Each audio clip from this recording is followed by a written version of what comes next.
It worked. Not that I didn't think it would, but you know, you always get some little doubts in your head. You know, people saying, "I don't drive with that thing on. The wind will blow it out." Come on. So, what happened this week? Well, we did the test, someone had a birthday, and we saw our family doctors.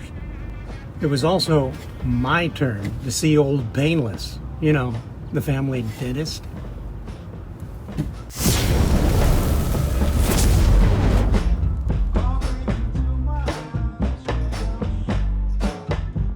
So, let's start with number one. Someone had a birthday. It was Grizz's third birthday. Grizzy, whose birthday is it? Whose birthday is it? Is it yours? Is it your birthday? Yes, it is. Pretty boy, huh? Pretty boy. Grizzy? Yes, you are. You're so pretty. So we made a point to stop by at a pet/service dog supply and pick up a few necessities, as well as a treat for being such a wonderful part of our family. We can't imagine life without him. The services he provides for us are truly life-saving. Number two. We saw our family doctor. His name is Doc Mengesha. He is an amazing, kind, caring, super physician. I mean, it was partly because of him that we found the cancer when we did. Dr. M has a very personal relationship with all of his patients. He has actually been known to weep when his patients pass on. It's been a while because of treatment, so we did spend some time catching up. His disposition is amazing, with a wonderful bedside manner. And we did enjoy bantering back and forth with pretty poor dad jokes. At one point, he asked how the treatments were going. But let me preface this with how we met. Sorry about the echoing. Dr. M is from Ethiopia.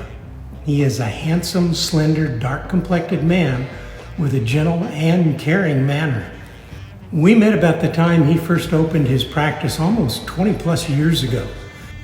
And he happened to be in Phoenix Magazine's Top Docs. My urologist is his friend and patient. He is also my urologist patient.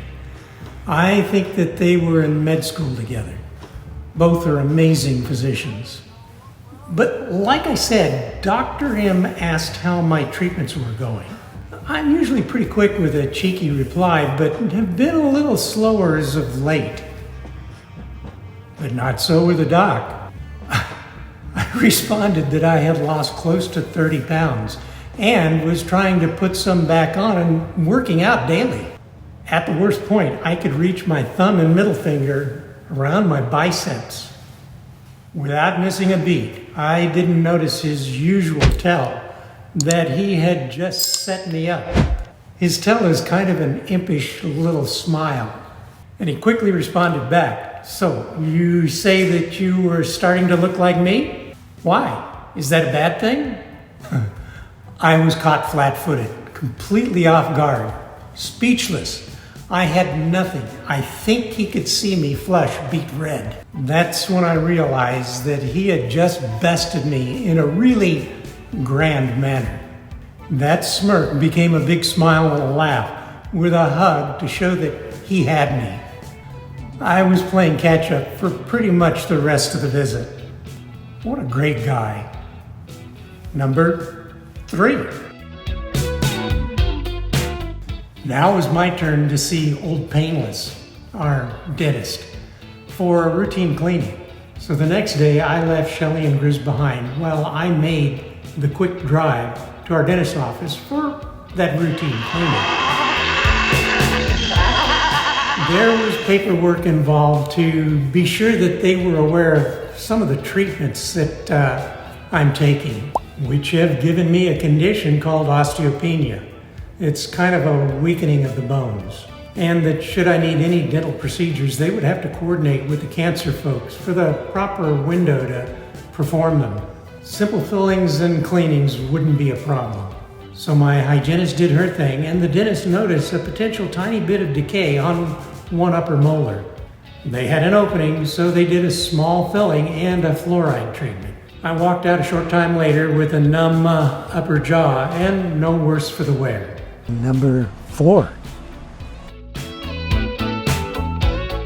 And just before leaving our current RV park and hopping over to the other, a whopping 5.2 miles, allowed me to check out running the generator and ACs while we're on the move. I was somewhat apprehensive, but pretty sure it would work just fine. After all, some of the other channels we follow with large rigs do this regularly, anywhere from a half hour to an hour out of their destinations, so the rig is pre-cooled. Now they can do this on the move with an app, but we have to stop, get out, and start the generator, then turn on the ACs. A minor inconvenience if it works. About 15 minutes before wheels up, slides closed and final checks completed, we fired up the generator and then pulled out of the park. We had about a 5-minute ride on the freeway at 65 miles an hour and some bumpy roads while we were getting off. We got into the new park, and with the truck's windows down, I could just barely hear the generator still running. We did our thing, and then Shelly and Grizz waited in the truck's AC while I got the basics hooked up and then hit auto level. After moving the truck from under the RV, 5 minutes later, they went in and began opening slides. It was actually cool inside, not our usual oven heat we experience on our short drive. To complete the transition to shore power, Shelly shut down the ACs, let the generator idle for a couple of minutes, then turned it off. As soon as I heard the generator shut down, I flipped the breakers on the pedestal that we had connected to. Of course, we tested it before we did the connection. About a minute later, you could hear a clunk and a beep, letting us know the transfer had gone smoothly. I grabbed a few things out of the truck and put up the sunscreens in the windows and headed in to cool off. I'd put Dishy up the next morning when it was cooler out. Yeah, I'd call this a pretty awesome success. The hob showed about 1.2 hours more on the generator. I'd say it was well worth it. We've agreed that when we get back on the road again, we'll make it a point to stop anywhere from a half hour to an hour out from our destination on warm days and fire up the generator and AC. What's that they used to say on the old TV show, The A-Team? I love it when a plan comes together. I love it when a plan comes together. Oh yeah, we've heard from a few folks that YouTube has randomly been unsubscribing some folks from their favorite channels. So maybe check below the video and see if that little box shows subscribe. If it does, then click it to subscribe. If it says subscribed, then you're golden. Thanks, guys. See you right here next week. Please, travel safe.